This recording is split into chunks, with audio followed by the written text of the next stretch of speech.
My name's Mike. My past isn't something I'm particularly proud of. When I was little, my parents divorced, and I was raised by my mom, single-parented. In middle school, I wasn't exactly well-behaved. I'd hang out with my friends and get picked up by the local police, and my mom was constantly being called to the school. I was what you'd call a rebel. I hardly studied, and I didn't even bother with high school entrance exams. Why bother with school when it's not mandatory, I thought, and chose to drop out despite everyone's objections. I didn't think I was doing anything wrong, but it took my mom collapsing to realize that even thinking that was a mistake. "Mom, are you okay?" Maybe it was the years of stress. She worked from dawn till dusk to make ends meet, and it seemed like the physical and mental strain had finally broken her down. I called an ambulance in a panic and rode with her. The doctor said she was lucky a few days in the hospital would do. What an idiot I've been. I regretted it so much then. Not pursuing further education or a job, just goofing around. I was such a fool. I couldn't stop crying as I watched my mom sleep in her hospital bed. The next day, I went to visit her. When I opened the door to her room, she looked at me and smiled. "You came to see me." "Mom, I'm so sorry for all the trouble I've caused you." "What are you talking about? I don't feel troubled at all. I just want you to be happy and healthy." Seeing her smile, I knew I had to make it up to her somehow. I started job hunting right away, attending numerous interviews day after day. But the world isn't so forgiving. Everywhere I went, they asked about my education. Man, being only a middle school graduate is such a disadvantage. I was close to giving up when I couldn't land a job. Then, I saw help wanted sign at a local cake shop and decided to give it a shot. It was the shop where I used to go with my mom to buy cakes when I was a kid. The owner, Jack, whom I hadn't seen in a while, greeted me with a smile. "Wow, Mike, you've grown so much. Mike, can you start tomorrow?" "What? Aren't we going to have an interview?" I was surprised, and Jack just laughed. "All right then, let's confirm. Are you ready to make cakes with me?" Yes, I am." "Great, then let's shake on it." Jack extended his hand with a smile. "Thank you." I was taken aback but firmly shook his hand. That's when I swore to myself to give it my all. Later, under Jack's guidance, I started learning how to make cakes. Carrying ingredients, whipping up loads of cream. I was initially surprised at how tough the behind-the-scenes work was. "You have a good knack for this. You'll make a fine pastry chef." Those words from Jack made me even more determined. I worked till I was exhausted every day, even practicing cake making at home. I think I studied harder than ever before in my life. Surprisingly, I liked this job. There was a lot to learn, but it didn't feel hard at all. It was the first time learning felt so fun. My mom, who had been discharged from the hospital, was quietly cheering me on. A few months later, Jack called me in for a talk, and I entered the back room nervously. "You're a fast learner and a joy to teach. How about aiming for the next step? Our cake shop's work isn't just store operations. We have a partnership with a nearby wedding venue, providing cakes for weddings. How about taking on that challenge?" "Yes, I'd be thrilled to. Thank you for the opportunity." I gratefully accepted the offer. When I told my mom, she was really happy. "You've worked hard, it'll be fine. I'm rooting for you." The next day, I headed to the wedding venue right away. It seemed to be a well-known place. I'll be working with them now. I need to make a good first impression. I knocked on the kitchen door nervously. Inside, there was a guy about my age.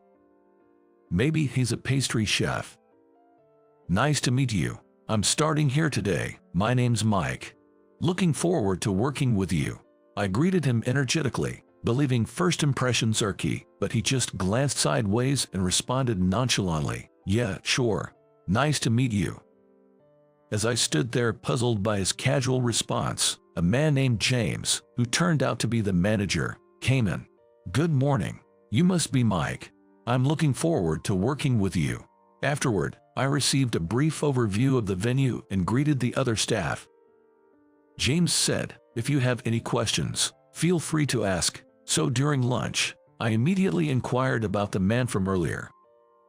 "That's Keith, the head pastry chef here. He trained abroad and has won several competitions. He's really an incredible pastry chef." "Indeed, that's impressive. An elite craftsman." I was happy to have a skilled senior, but returning from lunch, Keith glanced at me. That look, I felt unwelcome. Unfortunately, my suspicion seemed correct, as once the work started, I was mostly given menial tasks. "Hey, whip up the cream. Even a small-town cake shop can do that much, right? Just slice the fruit for now. Simple, right? I'll do the decorative cuts. Don't do anything unnecessary. We're different from those basic small-town cake shops." He spoke in a curt manner, looking down on me. Eventually, I was even stuck with the dishwashing. When I tried to help out, thinking ahead, I ended up getting scolded. Maybe it's understandable, given he's a world-trained head pastry chef and I'm just a self-taught pastry chef from a small-town shop. But I've been trained by Jack. I wanted to do more. Even though I thought that, I couldn't say anything, and it felt wrong, especially since the other staff were so nice. James noticed and cared, but I didn't want to cause any unnecessary worry. For Jack, who trusted me with this job, I had no choice but to work my hardest. Then one day, a new couple came to the venue. I just happened to run into them in front of the building when I was returning from an errand. As I greeted them and was about to leave, the woman called out, "Wait, are you Mike?" "Excuse me." I turned around in surprise, and she looked just as astonished. "Yep, it's you, Mike. Do you remember me? We were in the same middle school class. I'm Mandy," she said, smiling. I recognized that smile. In middle school, while other classmates avoided me because I was scary, Mandy was one of the few who treated me normally. She'd scold me sometimes, but always talked to me with a smile. For me, who didn't enjoy school, her smile was a rare comfort. Mandy, who I saw after so long, had become a beautiful lady. "I remember you. It's been a while." "It sure has. Do you work here? You seem to have grown up a lot." "Well, a lot has happened, and you're here because..." I glanced at the man standing next to her. A slightly older, calm-looking man politely nodded. "Yes, we're getting married. We came to look at venues, but if you work here, maybe this is the place for us." "I'm flattered, but make sure you look around first. It's a big decision, after all." "I know. Well, we can't really take our time looking around," Mandy said as she touched her growing belly. "So that's what it is. Congratulations." "Thank you. Well then, we'll go and check it out," she said and waved goodbye, walking in with her husband. The two of them looked truly happy. It made me feel joyous too. I hope they decide to have their wedding here. It would give me the motivation to work even harder. Thinking this, I headed back to the kitchen, where Keith and James were talking. "What? Turn down that kind of customer, please. That's not really an option. Why should I, of all people, accept such a low-budget job? It's ridiculous. People who can afford more shouldn't even be getting married." It seemed they were arguing about Mandy's wedding. Her family apparently wasn't very well off. With her pregnancy and the desire for a modest ceremony with just close family, they really wanted to stick to a low-budget plan. "Keith, we do have low-budget options in our plans, right? The client isn't asking for anything unreasonable. It's not something to be turned down. I don't want to do such cheap work," Keith insisted, arms crossed. James looked troubled, his shoulders drooping. Hearing this, I couldn't help to ask, "This might be my chance. Could I take on that job?" Both of them looked at me, wide-eyed, but Keith quickly frowned. Don't be ridiculous. You couldn't possibly make a wedding cake. I've made large decorative cakes before, and I've learned a lot from Keith here. I may not have any awards, but that's why I can work on a budget without feeling bad. Please let me do it. I promise to give it my all. No way. Absolutely not. I won't let a small-town cake shop like yours tarnish this venue's reputation. But Keith, you don't want to do it, right? I do. I'll take full responsibility. Really, we should just turn down such low-budget clients. I can't just let that comment go. James suddenly raised his voice. Both of us were surprised. It was a tone we never expected from the usually mild-mannered him. This venue should be accessible to all couples wishing to marry. I want every couple to feel happy here. Keith was taken aback by his determination. Then James firmly grasped my hand. Mike, please, I'm counting on you. Let's work together to make it a great ceremony. Yes, Keith grumbled discontentedly, but I was entrusted with making the wedding cake. Since then, I spent every night researching, striving to meet all their requests while considering the budget. Jack lent me the kitchen for practice and supported me as much as he could, even amidst his busy schedule. After numerous trials, I created what I believe to be the best cake ever, pouring all my gratitude towards Mandy into it. Wow, this is looking great. Jack's approval boosted my confidence, and I couldn't wait for the big day. On the day of the wedding, the kitchen was bustling, but I carefully and lovingly prepared the cake. Keith remained holed up in his office. He was still adamant about not helping with the low-budget ceremony. I never thought he'd be that kind of person. James shook his head in disbelief. The ceremony went smoothly, and the reception was just as flawless. Mandy, smiling happily in her wedding dress next to her husband, looked incredibly beautiful. The intimate setting made for a warm and friendly atmosphere. As my turn approached, I grew increasingly nervous. And now, the entrance of the wedding cake. With the master of ceremonies' announcement, I carried the cake to the bride and groom. The cake sparkled under the spotlights, eliciting a chorus of wows from the audience. I decorated it with numerous sugar confections of characters from a theme park the couple loved, and arranged edible flowers and cream to resemble a flower field. The cake was surrounded by ribbons made of chocolate and candy crafts. The sugar confections were a labor of love. Wow, it's cute. I could hear cheerful voices from around the room. The bride and groom were also surprised by the cake. What a lovely cake, thank you. You're truly a skilled pastry chef, she said, tears in her eyes. Thank you, it's so beautiful. The groom smiled. Guests eagerly came to take pictures of the cake. The cake-cutting ceremony was a big success. Though the groom looked a bit overwhelmed when he got a mouthful of sugar confections along with the cake. Returning to the kitchen, I was greeted with a round of applause from James and the other staff. Amazing job, Mike. Everyone really liked it.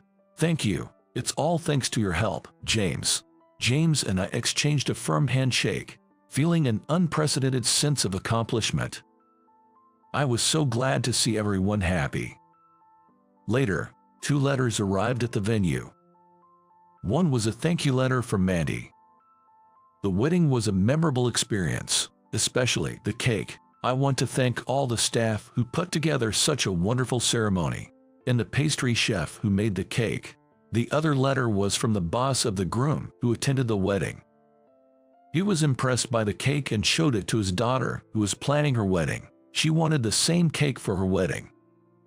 I want the best cake for my daughter, the letter stated, an outright offer. Mike, you did it. James was even more excited than I was. See, I told you had a knack for this, Jack said, seemingly proud when I told him. After that, word seemed to spread, and I started receiving a lot of wedding cake requests. Eventually, I was trusted with making all the cakes for the venue, and Keith had left before I realized it. I heard later that his overbearing attitude had made him unpopular among the staff, and everyone was relieved when he finally left. James seems to have been promoted since then. He's in a commanding position in the office, but he still wants to be involved in the field even after his promotion. So the subordinates are having a tough time. The new manager was grumbling a bit in the kitchen. As for me, I received an offer saying, "We'd love for you to become the exclusive pastry chef in place of Keith," but I chose the path of the small-town cake shop. I enjoyed working at the venue, but I wanted to keep working with Jack, who had nurtured me. I also wanted to give back to Jack, who had always supported me behind the scenes. James was a bit disappointed, but he smiled and accepted my decision, respecting the path I had chosen. "Are you sure about this, Mike? You could have stayed working at the wedding venue permanently." Jack said it was a waste, but his wife told me he's actually really happy about it. Now, I am applying the skills and knowledge I gained at the venue to create new cakes, and they are well received by customers. And with the earnings, I gifted my mom a vacation. Seeing her son succeed in his work, she was very happy. "You were such a rascal, but you've grown up to be such a fine young man. I'm so proud," she said with tears in her eyes. It was a heartwarming moment for me as well. Later, Mandy became a regular customer, often coming to buy cakes with her family. "I'm counting on you for my daughter's wedding cake too." As she said this, she cradled a little girl in her arms. A few months after the wedding, a lively little girl was born. I smiled back warmly as her small eyes gazed at me. Of course, I'd be delighted. Life is what you make of it, and you can always start over, no matter what happens. That's what I've come to realize from my own experience.